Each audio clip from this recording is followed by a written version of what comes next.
Hello বন্ধুরা, good morning. আমি মুক্তি। এখন বাজে সকাল 11:30। আজকের ব্লগ এখান থেকে স্টার্ট করলাম।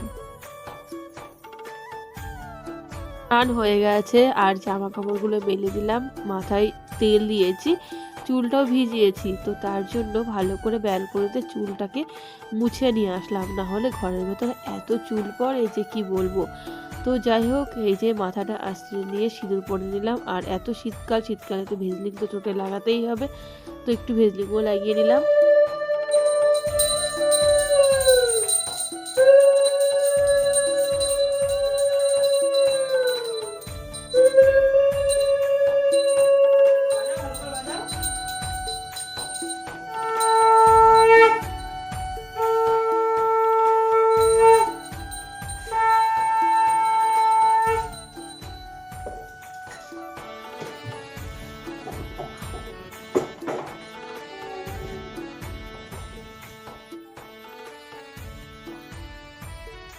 হাই করে দাও, হাই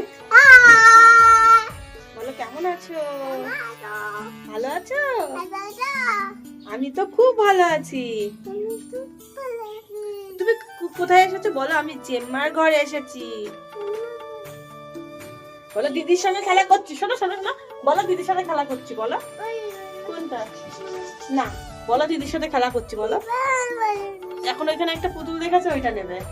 অর্ধেকটা ভেঙে গেছে পুতুলটা। না, পুতুল আমি দেবো না, ওটা ভেঙে গেছে। তুমি তুমি বলো দিদির সাথে খেলা করছো, যাও। দুপুরের জন্য রান্না বসিয়ে দিলাম, ভাত বসিয়ে দিলাম, আর এই পাশে কড়াইটাও বসিয়ে দিলাম। মাছ ভাজতে দেবো। ফ্রিজ থেকে বের করে দেখি কি কি সবজি আছে। মাছগুলো ধুয়ে রেখে স্নান করতে গেছিলাম, নুন হলুদ মাখাতে ভুলে গেছিলাম।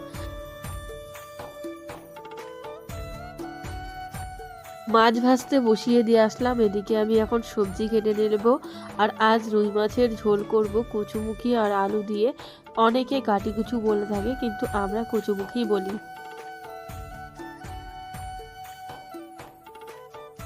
লেগেছে ঠান্ডা, এখনো কমেনি। তোমরা হয়তো আমার কথার ভয়েস শুনে বুঝতেই পারছো, মানে এত খুসখুস করে কাশি হচ্ছে। এখন আমি এডিট করছি, বারবার কাশি হচ্ছে।